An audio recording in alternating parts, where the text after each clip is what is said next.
नमस्कार विद्यार्थी मित्रांनो, माझे नाव Shrimati Suvarna Pandharnath Dhamane, MA SET, KTHM college Nashik, राज्यशास्त्र विभाग. विद्यार्थ्यांनो, आज आपण जागतिक राजकारण नवीन विकास या विषयातील तिसरे प्रकरण जागतिक व्यापाराचा राजकारणावरील परिणाम या प्रकरणातील पुढील मुद्द्यांचा आढावा घेणार आहोत.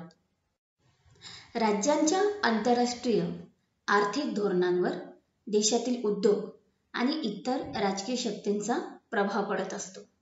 देशातील हितसंबंधी गट, दबाव गट शासनाच्या धोरणांवर एक तर पाठिंबा देतो किंवा दबाव आणण्याचा प्रयत्न करतो. उद्देश असतो की खुल्या बाजारपेठांच्या धोरणांना सरकारने प्राधान्य द्यावे आणि त्या माध्यमातून या उद्योगांचा फायदा होईल, त्यांची भरभराट होईल. देशाच्या आर्थिक धोरणांवर प्रभाव टाकण्यासाठी हे उद्योग समूह संघटित होतात, लॉबी करतात, राजकीय कृती गटांद्वारे कृती करतात, चक्क राजकीय सत्ताबदल घडवून आणण्याचा देखील प्रयत्न करतात. काही वेळा काही देशांमध्ये शासन व्यवस्था उद्योगांच्या किंवा गटांच्या केवळ प्रभावाखाली येतात असंच नाही, तर त्यांच्या गरजांप्रमाणे धोरणही आखतात. याशिवाय त्यांच्या वाढीला, त्यांच्या हितसंबंधाला प्राधान्य देतील असेही औद्योगिक धोरण आखतात. जिथे काही उद्योग क्षेत्रे राज्यांच्या ताब्यात असतात किंवा देशात 2 किंवा 3 प्रमुख उद्योगांचे महत्त्वपूर्ण स्थान असते, अशा देशांमध्ये हे घडते. काही हितसंबंधी गट किंवा दबाव गट राज्यांच्या व्यापारविषयक धोरणांच्या निश्चितीमध्ये महत्त्वाची भूमिका पार पाडतात. उदाहरणार्थ, पर्यावरणविषयक निर्बंध टाळण्यासाठी नाफ्टाचा आधार घेऊन प्रदूषण करणारे कारखाने अमेरिकी कंपन्यांनी मेक्सिकोत हलवण्याचे ठरवले. तेव्हा अमेरिकेतील पर्यावरणवादी जे गट आहेत ते याला विरोध करतात. मेक्सिकोमध्ये पर्यावरणविषयक नियम फारसे कडक नाही. याच प्रकारे कंपन्यांनी या नाफ्टाचा आधार घेऊन कामगारांना कमी पगार देण्याला अमेरिकेतील कामगार संघटना विरोध करतात. उलट अमेरिकेतील मेक्सिकन अमेरिकन नागरिकांचे गट हे नाफ्टाला पाठिंबा देतात, कारण त्यामुळे त्यांचे मेक्सिकोतील जे नातलग आहेत त्यांच्या सोबतचे संबंध जे आहेत ते अधिक दृढ होतात. अशा पद्धतीने आपल्या राज्याच्या आर्थिक धोरणावर हे घटक प्रभाव पाडताना दिसून येतात. जागतिक व्यापार राजवटीचा घडून आलेला उदय आणि विकास हे जागतिकीकरणाच्या प्रक्रियेचे एक महत्त्वाचे वैशिष्ट्य आहे. व्यापार राजवटी म्हणजे आंतरराष्ट्रीय स्तरावर राष्ट्रांमधील आर्थिक आणि व्यापारी संबंध नियंत्रित करण्यासाठी, त्यांचे व्यवस्थापन निर्माण करण्यासाठी करण्यात आलेली संस्थात्मक व्यवस्था आहे. या व्यवस्थेची विशिष्ट नियमावली आणि त्याच्या आधारे राष्ट्रांमधील आर्थिक आणि व्यापारी संबंध नियंत्रित केले जातात. राजवटी राष्ट्रांमधील औपचारिक करारांमधून ह्या अशा राजवटी आकाराला येतात. दुसऱ्या महायुद्धानंतर विश्व बँक, आर्थिक सहकार्य आणि विकास संघटना असेल किंवा आंतरराष्ट्रीय नाणेनिधी अशाच स्वरूपाच्या भूमिका त्यांनी पार पाडल्या. दुसऱ्या महायुद्धानंतरच्या काळात जी ब्रेटन वुड्स व्यवस्था अमेरिकेच्या प्रभुत्वाखाली निर्माण झाली होती, तिचे सर्वसाधारण करार किंवा सहमती निर्माण करण्यासाठी गॅट अस्तित्वात आले. यातूनच आपण अगोदर ज्या पश्चिमी, पूर्व पश्चिम आणि उत्तर दक्षिण उपव्यवस्था बघितल्या, त्यामध्ये पश्चिमी राष्ट्रांमधील अधिकाधिक विकसित होणाऱ्या भांडवलशाहीने पूर्व पश्चिम व्यवस्था मोडीत निघाल्यावर ती व्यवस्था सहजगत्या आपल्या ताब्यात आणली. या वाढत्या भांडवलशाहीच्या प्रभावाने उत्तर व दक्षिणेतील दरी वाढली. दक्षिणेच्या राष्ट्रांच्या बचाववादी धोरणांचा त्यांना फारसा उपयोग होत नव्हता. अशा वेळी आक्रमक भांडवलशाहीच्या प्रभावामुळे गॅटच्या नव्या वाटाघाटी सुरू झाल्या. जागतिक व्यापाराच्या नव्या दिशा यात ठरवल्या जात होत्या आणि उदारमतवादी विचारांचा यावर अधिक प्रभाव होता. गॅट अस्तित्वात आली तेव्हा तिचा मुख्य उद्देश बहुपक्षीय पातळीवर व्यापार अधिकाधिक खुला होण्यासाठी प्रयत्न करणं हा होता. परंतु गॅट ही नियम राबवणारी प्रशासकीय संस्था नसल्यामुळे तिला मर्यादा होत्या. मुख्यतः वाटाघाटीसाठी त्यांची एक नियामक चौकट होती, परंतु ही संस्था प्रत्यक्षात व्यापाराचं नियंत्रण करत नव्हती. पण असे असले तरी या संस्थेचे एक सचिवालय होते. त्याचं मुख्यालय स्वित्झर्लंडमधील जिनिव्हा येथे होते. वाटाघाटीच्या व्यासपीठाखेरीज व्यापारविषयक विवादांमध्ये निवाडा करण्यात मदत करण्याचीही कार्य गॅट करीत होते. परंतु विवाद मिटवण्याशिवाय आवश्यक अशी यंत्रणा या गॅटकडे नव्हती. व्यापारविषयक नियंत्रणाचे नियमन करण्यासाठी त्याचे अधिकारही या संस्थेकडे नव्हते. ज्या व्यापारविषयक वाटाघाटी गॅटच्या व्यासपीठावर यायच्या त्या कारखान्याशी संबंधित उत्पादित मालाच्या होत्या. त्यामध्ये कृषी, सेवा, बौद्धिक संपदाविषयक हक्क तसेच थेट परकीय गुंतवणूक या क्षेत्रांचा समावेश नव्हता. व्यापारविषयक विवादांमध्ये हस्तक्षेप करण्याचे गॅटचे अधिकारही मर्यादित होते. गॅटच्या मर्यादा अमेरिकेचे प्रशासन व इतर युरोपीय देशांच्या ज्या शासन व्यवस्था होत्या त्यांच्या लक्षात आल्या, तेव्हा त्यांनी गॅटचे स्वरूप बदलणं किंवा जागतिक व्यापारासंबंधित व्यापक नियामक व्यवस्था निर्माण करणं ही त्यांची निकट महत्त्वाची किंवा त्यांना तशी गरज वाटू लागली.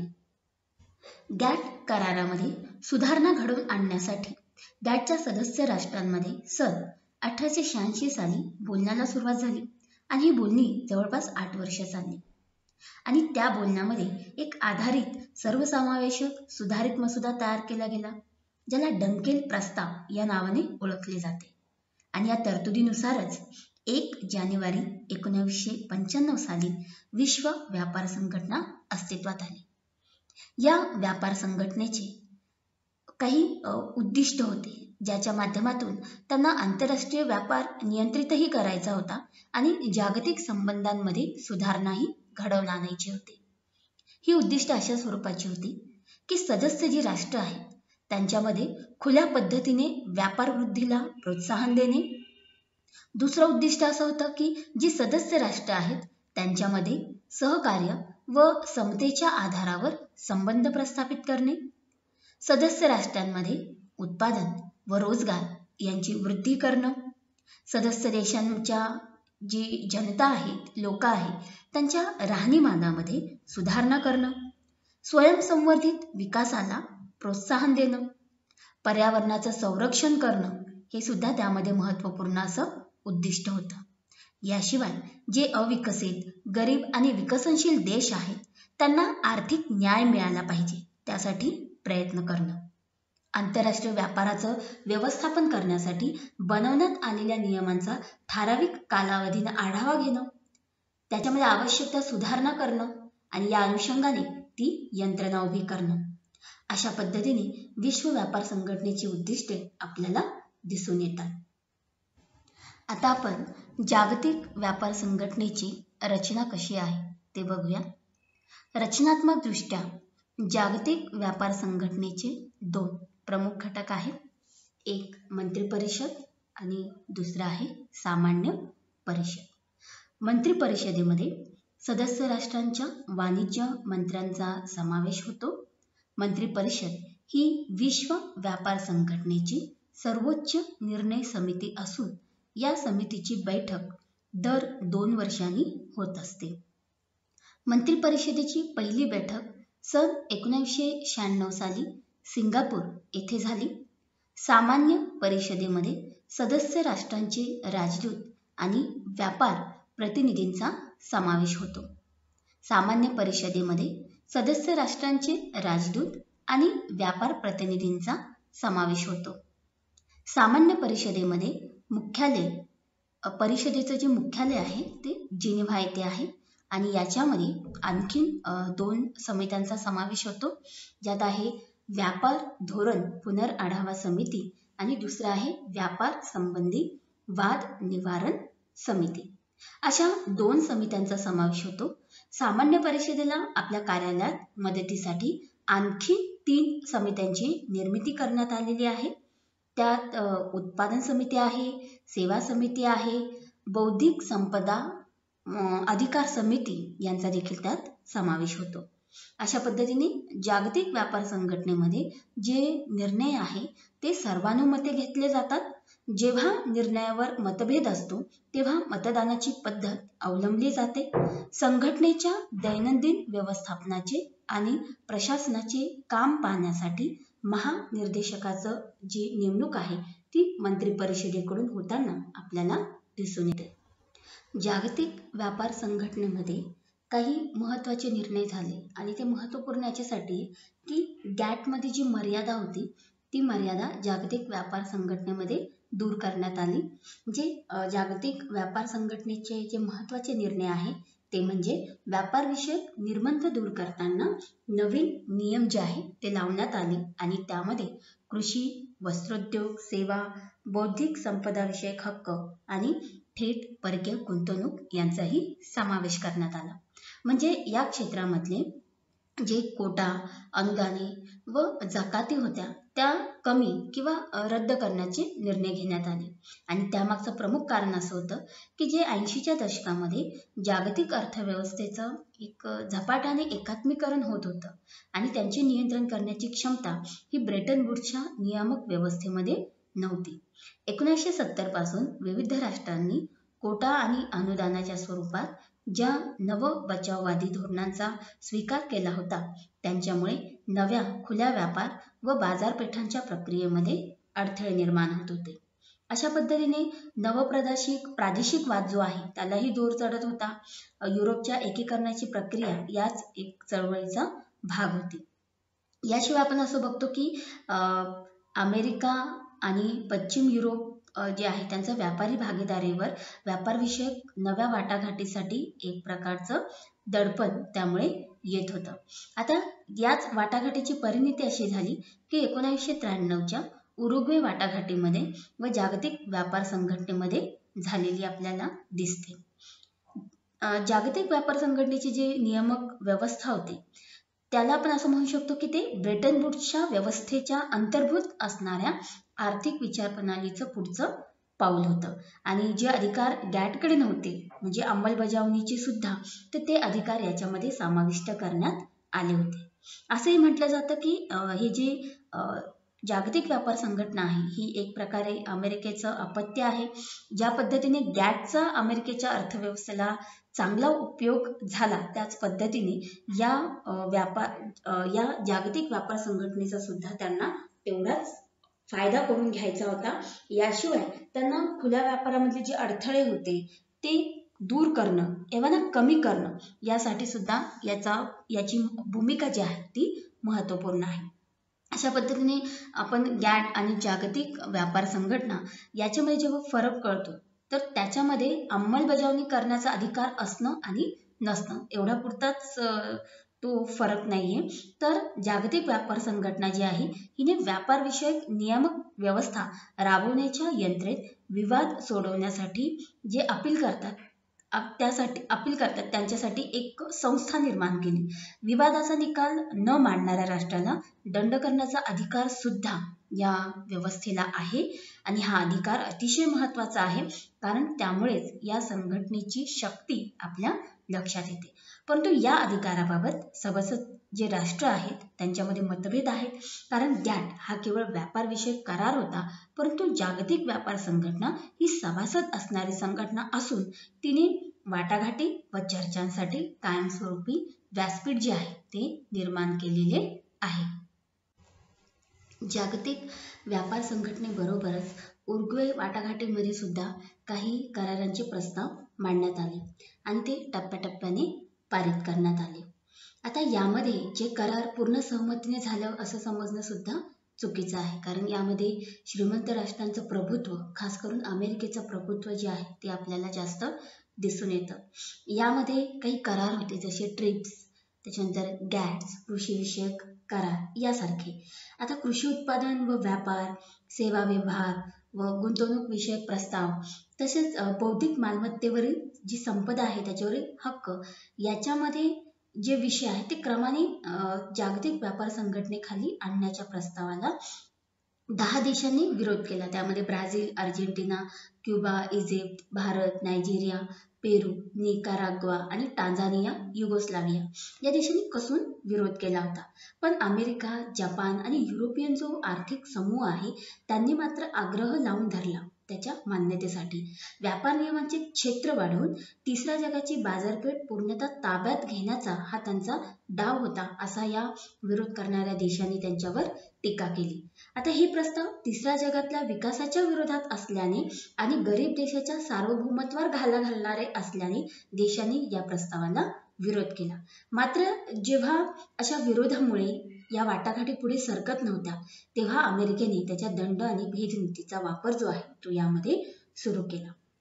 उरुग्वे वाटाघाटीच्या सुरुवातीला गॅटची जी भूमिका होती ती अशी होती की विकसनशील देश त्यांच्या विकासाच्या, व्यापाराच्या व वित्त व्यवहाराच्या गरजा पुऱ्या करण्याच्या विरोधात जातील अशा सवलती देणार नाहीत आणि पुढारलेले देश अशा अटी लादणार नाहीत. मात्र प्रत्यक्षात जे काही घडलं, ज्या डंकेल प्रस्तावातील ज्या तरतुदी होत्या त्या बहुराष्ट्रीय कंपन्या व पुढारलेल्या देशांच्या फायद्याच्या आणि विकसनशील देशांच्या जनतेच्या हिताच्या विरोधात होत्या. विकसित देशांनी आपल्या राजकीय आणि आर्थिक ताकदीच्या जोरावर या अटी या गरीब देशांकडनं मान्य करून घेतल्या. याशिवाय जागतिक व्यापार संघटनेमध्ये सामील होणं म्हणजे उदारीकरण, खाजगीकरण आणि जागतिकीकरण या 3 प्रक्रिया त्यामध्ये आपण समजून शकतो की यांचा समावेश त्याच्यामध्ये होत होता. मग गॅट्स, ट्रिप्स व शेतीविषयक करार यासारख्या करारांच्या माध्यमातून हे जगभरातील देशांना जागतिकीकरणाच्या प्रक्रियेमध्ये ओढू लागले. ट्रिप्स सारख्या कराराच्या माध्यमातून परकीय कंपन्यांच्या गुंतवणुकीवर असणारे निर्बंध दूर करून परकीय उद्योगांना मुक्त प्रवेश देण्यात आला. कोणत्या क्षेत्रात अशी गुंतवणूक असावी, किती असावी, या तसेच निर्यात आणि स्थानिक मालाचा वापर याविषयीच्या ज्या काही अटी आहेत त्या दूर करण्यात आल्या. गॅट्सच्या माध्यमातून विमा, बँकिंग, दळणवळण, दूरसंचार यासारख्या सेवा उद्योगांना मुक्त द्वार देण्यात आले. या उद्योगांमध्ये पाश्चात्य देश तिसऱ्या जगातील देशांपेक्षा वरचढ आहेत. अशा पद्धतीने या उदारीकरणाचा फायदा सुद्धा या बहुराष्ट्रीय कंपन्यांनाच मुख्यतः होऊ लागला. प्रचंड आर्थिक ताकद, वित्त व्यवहाराचे जागतिक जाळे, अत्याधुनिक तंत्रज्ञान आणि याशिवाय बहुराष्ट्रीय बँका आणि वित्त संस्था या त्यांच्या माध्यमातून मोठ्या प्रमाणात वर्चस्व निर्माण करू लागल्या.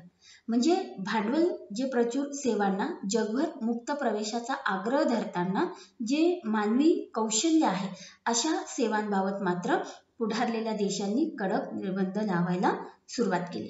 आता याच्यामध्ये ट्रिप्स म्हणजे काय आहे तर बघा, trade related intellectual property rights आहेत. म्हणजे बौद्धिक मालमत्ता आणि शोध संशोधनावरील मालकी हक्क राखण्यासाठी अमेरिका पेटंटचे कायदे व निर्बंध अतिशय कडक करण्याचा आग्रह धरताना दिसते. त्यातूनच हा वरील करार जो आहे तो झालेला आहे. यामध्ये जे श्रीमंत देश आहे त्यांचाच फायदा आहे. गरीब देश तंत्रविज्ञानात मागे आहे, त्यामुळे पेटंटचे जे अमेरिकेने लादलेले कायदे स्वीकारले तर हे देश कायमचेच त्या पुढारलेल्या देशांचे दुय्यम बनून राहतील. भारतासारख्या देशामध्ये सुद्धा पेटंट प्रस्थापित कायद्यांपेक्षा हे कायदे वेगळे आहेत.